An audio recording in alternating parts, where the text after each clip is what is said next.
YouTube, we are back again for a video. Hopefully you've been following along so far. We are into our second prep week and this is day 2, so push focus day, primarily chest. We're doing a little bit of a switch up from last week where we're going to do more focus on the arms in this session than we had in terms of the volumes for last week. Last week was a little bit more tricep focus. We're going to get both bis and tris in today's session. Now, I did sneak in a little PM session last night. I didn't record it, unfortunately, because it was literally like 10 minutes. Just a little bit of extra BFR for some weak points. So getting some tricep in there, some bicep in there, some shoulders, and I hit a little bit mid delt. So we snuck that in there. So unfortunately, I didn't get a video of it, but just know that we did sneak AM PM in there. And I did post up on TikTok a little video which just gained a bit of traction in terms of if we think about higher frequency being the most important thing for muscle hypertrophy, why isn't the AM-PM split the GOAT? Like, why not? It's the perfect split to get more frequency. It allows you to split up your volumes, so in terms of fatigue and things like that, again, a lot of people are chasing or honestly running from those fatigue demons. So if we're worried about calcium ion buildup and things, then splitting the session volumes up and splitting your sets up across the day would seem like a more thoughtful process to be able to stay fresher, avoid fatigue, and also get a more effective stimulus. Now, that also means we can fuel up pretty well for our sessions too. So we can fuel for that pre-session, we get post-session feed-in. So we're enhancing muscle protein synthesis rather than being in more degradation, because the longer a session goes on, obviously the more protein we break down. And then the other side of things is then we can fuel for that second session. So both those kind of sessions are effectively fueled for. Now, the only downside that I can see to the AM-PM split, in terms of my own personal opinion, is travel to and from the gym. Obviously that takes time, so if your gym is fairly far away, then you're not going to want to go back. You might as well get it all in one session. The other side of things is, depending on the type of session that you do, so what's in your session format will depend on what you get out of it. So in terms of a full session or a split session, some of the research will show that both are similar for the adaptations that you'll achieve, with potentially it pointing in the direction of it being better to do a split session if you're looking to improve your strength. And with hypertrophy being the same, splitting it up and getting a little bit more strength sounds a little bit more beneficial because it's a 2-for-1 instead of a 1-for-1 kind of thing, and we like those offers.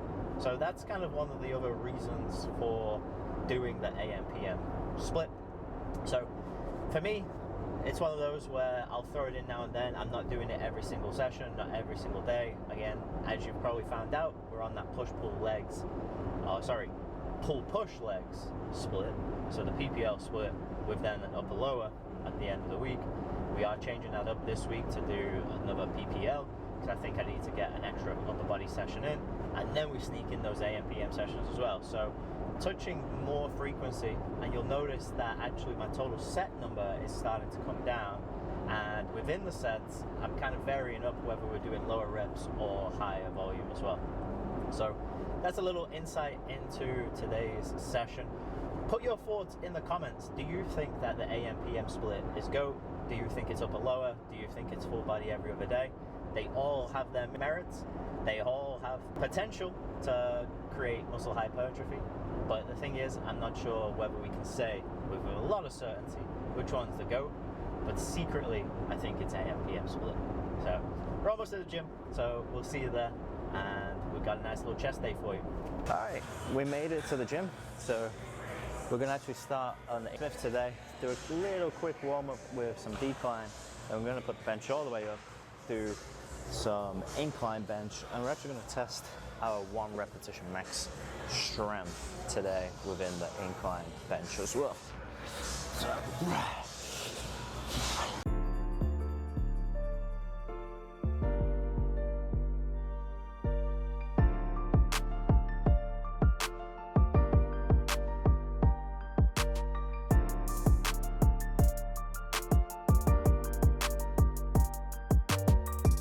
And you'll notice with the decline, I am going a little bit more guillotine style, so closer to the kind of like neck position.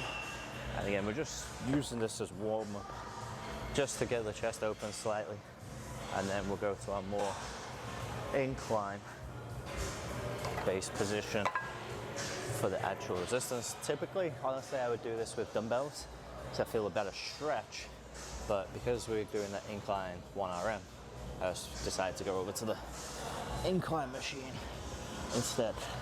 And again, we're leaving plenty of reps in reserve as well.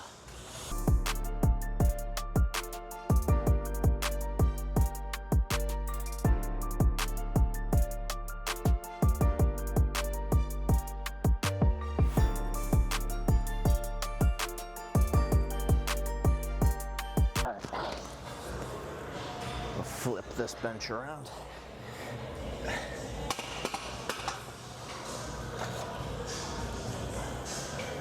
40-degree.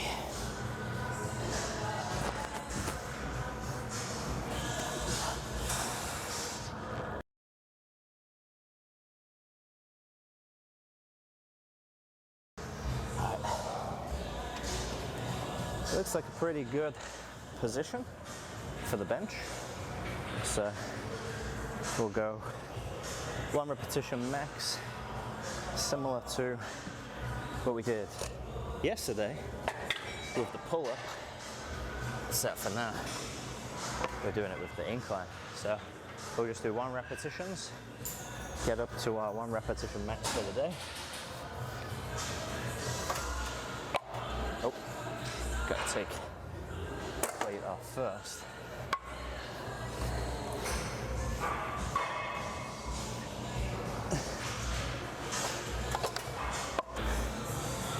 Alright, so as always with our 1 rep max, we just hit 1 repetition effort and then we load up. I honestly don't know what my incline bench strength is for Smith, so this is going to be an interesting rep right here.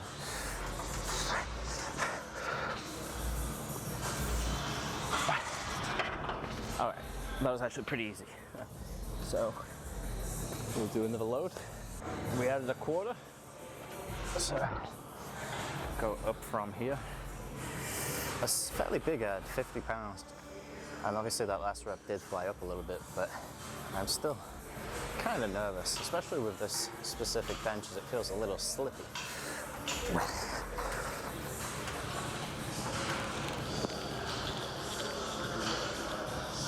All right. That might be it. We might have just found it. We might have just found it. So that looks like braking technique is obviously one of the key indicators for that strength not being correct, but that looks like we're it. Bench for being slippy, why I had to lift my hips off there, not because I'm super weak or anything like that, but we'll take that as a 1 rep max. I was around about where I've been at, where I think I was going to be at as well, so 245. Not the craziest incline Smith in the world, but something now that we can measure through this prep program, see if it gets better, gets worse. So I'm actually just going to do a couple of back down sets, get some volume in because we're here.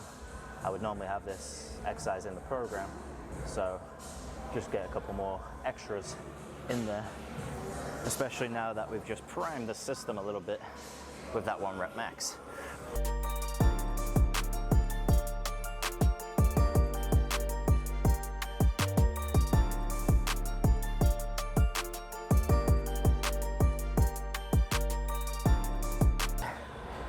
Shit is starting to feel heavy. So we'll do 1 more back down set and then we'll go over to the pec deck. We do also have some discussion around whether the incline press is actually upper chest or not, and there's some people that think that if you flare your elbows you get less upper chest contribution, and some of that elbow abduction is going to obviously bring in kind of the mid pec, a bigger muscle group. We got to remember that the clavicular pec, the upper pec, is the smallest, generally of the pecs. So when we want to bias a small muscle, we have to also consider that there is going to be help from other synergists. And so that elbow position, a few degrees here or there, I actually honestly still think that there's something to the stretch in this exercise, especially for that upper pec, given that a lot of people will spend their time doing flies or more of like an elevation flexion side pattern for the upper pecs. I think if you hit all three, again, you're leaving no stone unturned there in terms of the different fiber contributions, the leverages, and the length tension relationships. So for me, incline press is still classified as an upper chest exercise. Is it an upper chest biased exercise? It's hard to really say, even with EMG data, if somebody places the EMG in the wrong place. Some people have slightly different attachments on the clavicle as well. So it makes it a little bit more difficult and nuanced rather than saying, okay, it's not an upper chest exercise, because for some people it definitely is, and for some people it'll be less so. And that's kind of where inter-individual variation comes in. So,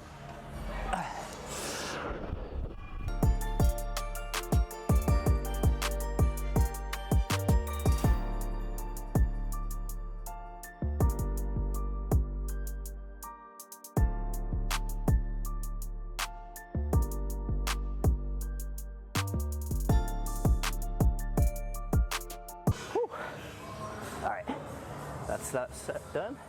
So now we're over on the pec deck. All right, pec fly time.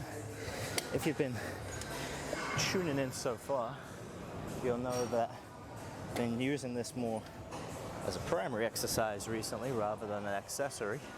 So that's why it's earlier in the program. Now, we did put our incline press in beforehand. Don't do that every single session unless I'm kind of using incline as a bit of a warm-up.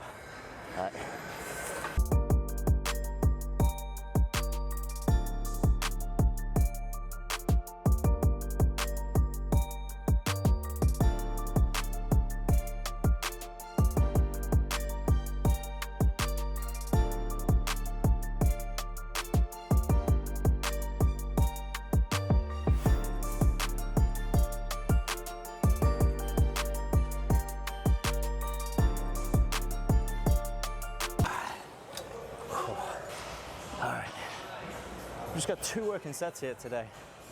Again, I'll normally throw in maybe a feeder set or maybe an extra set, typically in the past.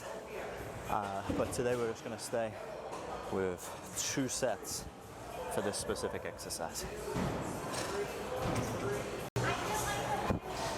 So we just did that first set with gripping the handles, and a few people have concerns that with that grip, you're basically going to get less motor unit recruitment directed towards the chest because you're using things like the forearms, elbow flexors, things like that.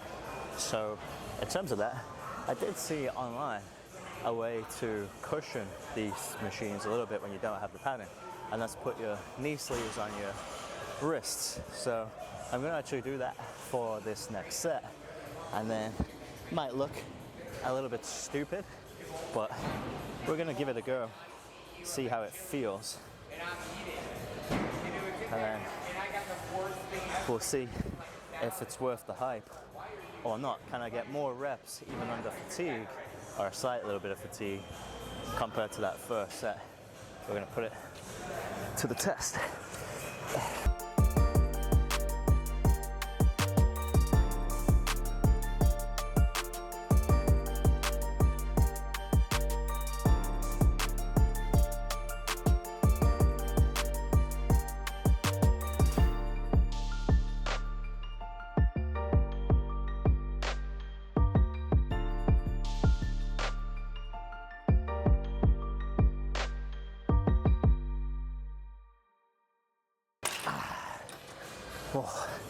Well, it definitely improved comfort. I have to watch back the footage to see reps. Probably a rep match there if I had to guess, based off the feel. But that might be a little secret hack. So in terms of TikTok providing us with stuff, that's one useful one that I've found so far that has definitely helped, I think. One of our last chest focus exercises for today is the machine bench press. You will have seen it last week. You'll know that I love this machine. Now, what I'm actually going to do is do a set more guillotine style. So I actually think this is the best way to perform a guillotine press. So if you have a machine flat bench, especially where this one is the unilateral one, this one is going to get you a better feeling of those shoulders. You can also position yourself if you want less elbow flare, more elbow flare, things like that. And also, it's the safest guillotine because you can't get crushed by the bar, dumbbells, or anything like that. So, hit this one set.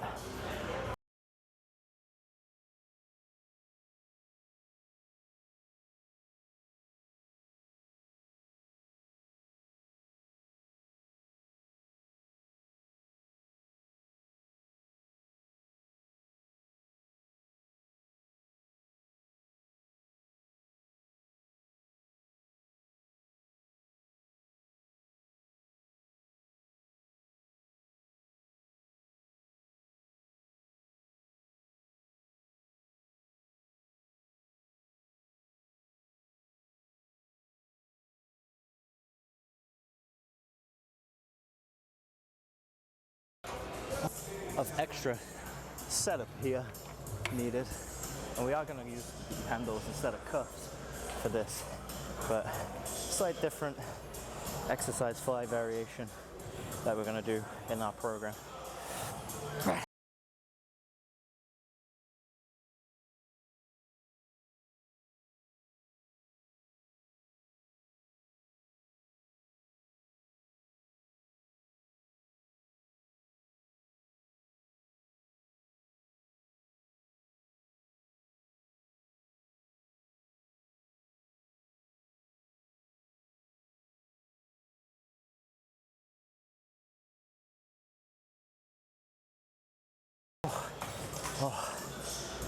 So this one, I probably would use cuffs, but the D handles are actually screw bolted on.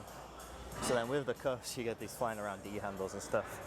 It gets a little annoying if I'm being honest, but we throw this one in there to complement our pec fly, our press. So now we're getting a little bit more shoulder flexion. So if we are in the camp that upper pec is the main contributor to shoulder flexion versus the other pectoral muscles, and this is therefore biasing the upper pec, then this is the exercise that you want to be doing. So we got another little break, 2-minute rest, and then we'll hit our next set. Now, I am tempted to hook the cuffs up just to kind of show you what I've got going on. I do, at the moment, I have 2 different cuffs, which is kind of annoying. And the problem is, actually, one of my cuffs doesn't have a D-ring clip on it, so I'd have to steal one. So it looks like we're just gonna blast the forearms. And you'll notice as well, first set, we had our pronated grip, and then second set, we're gonna go supinated grip. So, in terms of that, again, just slight different switch up of that elbow position. I don't think is necessarily going to change our pec contribution, but we do it anyway, just in case. Just in case. All right. Not really sure how long I've rested for, but feeling a little bit better. Problem that I have with this setup is I have to go across the gym to go and get this bench, which then means I gotta walk all the way back to put it back.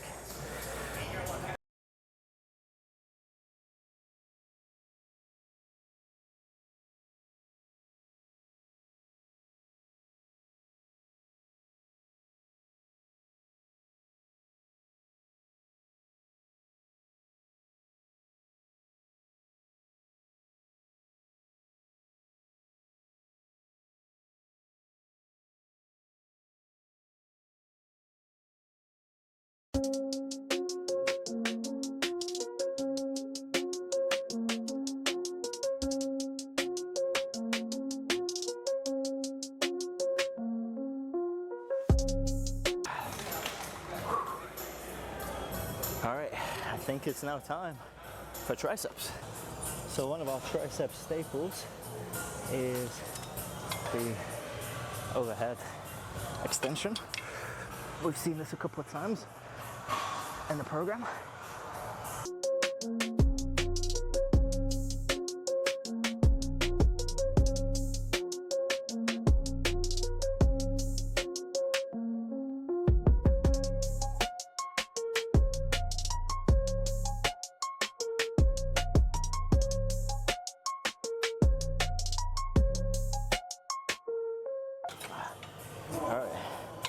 No cheat reps on today's one, so try to stay a bit more strict with our repetitions.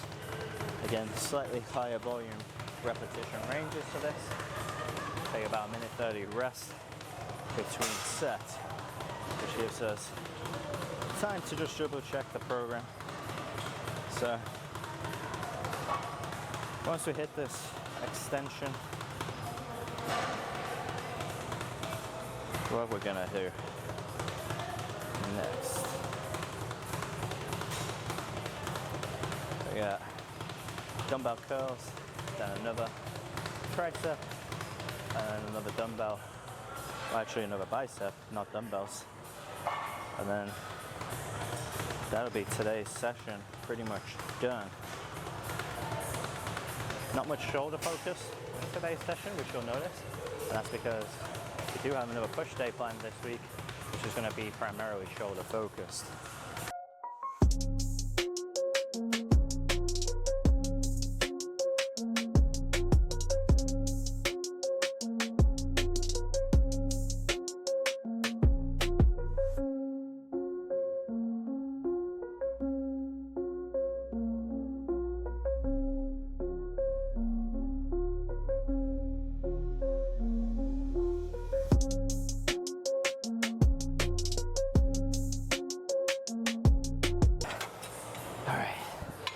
So make that little transition over to the dumbbell area, get a nice little curl variation.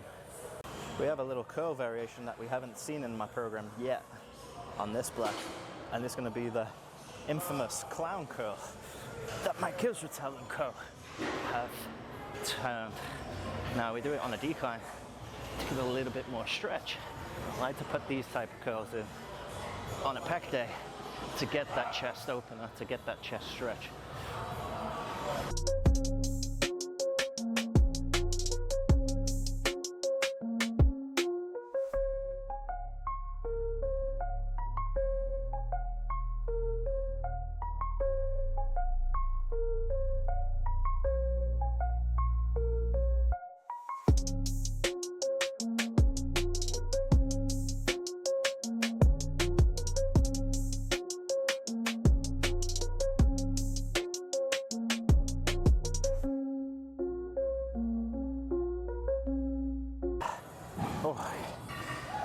So slightly higher volume on this, a little bit more than we would traditionally do with some of our curl variations in the week.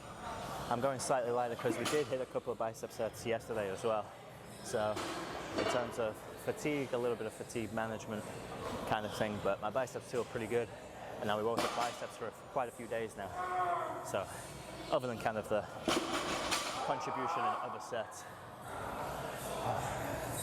But we got one more set here. You'll notice the weight isn't crazy. So we got 25-pound dumbbells. So you might be like, what's the point of doing that? Just do a heavy ass fucking curl. And that can be true. I just like to throw different variations in, have the kind of incline or decline curl in on chest day, because as I mentioned through the set, I treat it as a bit of a chest stretch and chest opener. So maybe we get a little additional stretch mediated hypertrophy of certain fibers around the muscle tendon unit that we might not necessarily got in some of the other exercises, even though we are still prioritizing both the squeeze and the stretch. So in terms of that, dealer's choice, but I like a little bit of variation in my accessory work. You'll notice that's the theme in all of my videos, is that the accessory work very rarely is repeated that often. And so think about accessory work as just being those little extra details that you're not getting in your main exercise stimulus directly. And that's where, quite honestly, I feel like there is a bit of a rationalization to have an arm dedicated day. It might not necessarily be the way you just do biceps and triceps, but having those as the primary exercise of the day so that they get the main target stimulus and then some of your weak points later on. So maybe it's an arm weak point day.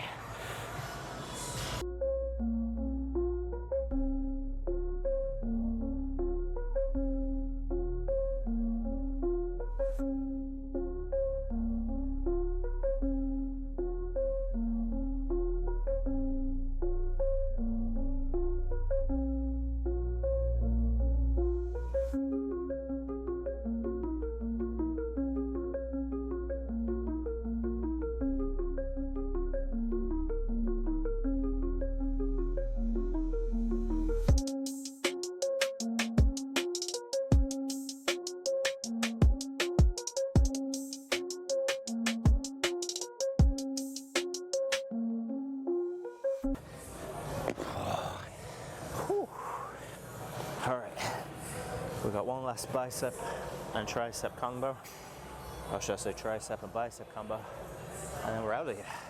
Do you ever get that feeling in the program that you missed something, and then you look back at your program and you realize that actually you did have to do some lateral raises in the machine and you completely skipped over it? You walked past the machine, went into the next part of your program. So we've got those 2 sets of videos here, and then we got our bicep tricep finisher.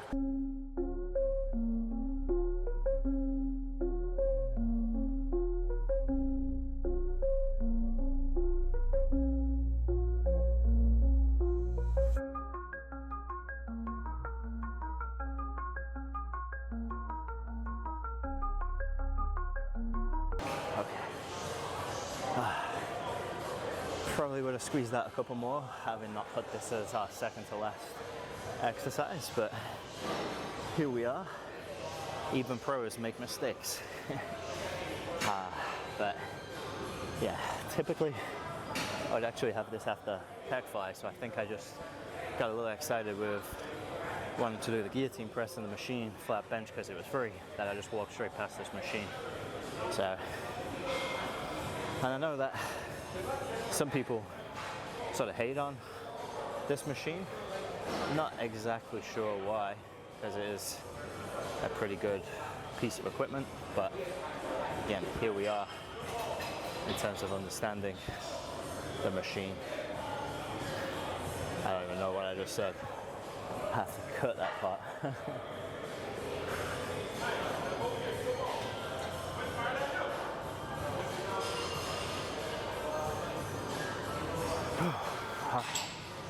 Hit one more set.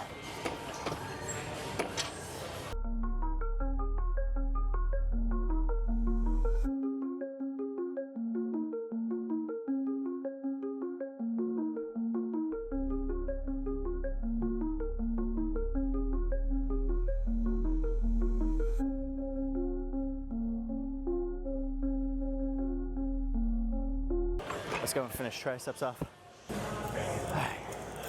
We got our little tricep finisher where we are gonna bring the cuff into play.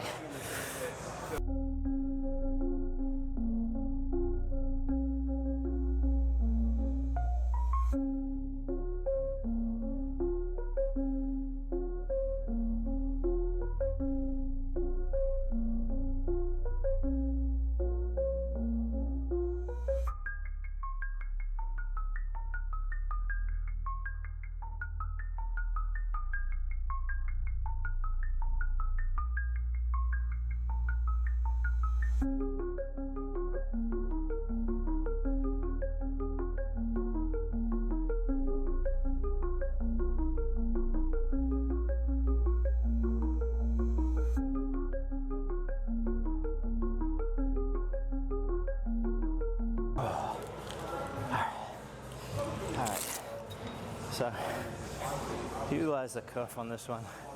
Obviously, take any of the potential grip limitations, although I don't think there are any. But I just like how the leverage feels shortening the moment arm just that tiny little bit, and then also being a little bit more centered to the axis of rotation as well. So generally makes it a little easier to perform in a sense because we're reducing torque, but I definitely feel it slightly more in my triceps. And then the other thing is, again, we can actually start to manipulate where our elbow position is and stuff like that without having to focus on gripping that D handle. So hit this second set here.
Sweet. So I think we'll just wrap it up there. I don't need to do my one last bicep exercise for this program, and we'll see you in the car. All right, session done. What did we think? Is that something that you would run in your program? Is that a session that you think is fairly achievable? Again, we had a little bit of, I guess, brain fog in there where we skipped one exercise and come back to it. So I was going to say, we do typically have a bit of shoulders in chest day. And I think it was because I swapped out that machine flat bench from last week for the more fly variation. We still had a guillotine machine flat bench because I definitely like to throw that position in there now and then. But with that, I completely forgot that I had shoulder in my program, so I actually skipped past the exercise. So I don't recommend you do that in your own programming. But solid day. Again, chest focus. We're going to go more shoulder focused in our next push day because we are now going back to the PPL on the back end of this week. So tomorrow we've got legs. It's going to be a slightly different leg day format to what we had last week. So again, some small little switch ups in terms of accessory work and where we're at. And then we'll have another rest day. Have to think of some ideas for what we do on our rest day, whether we do a bit more scientific content or whether we do another thing that's related to what I'm actually doing on my off days as well. And then later today we'll get our step count up, so trying to hit around 10 to 12k steps per day. So I might do a little live on TikTok on the treadmill or something like that.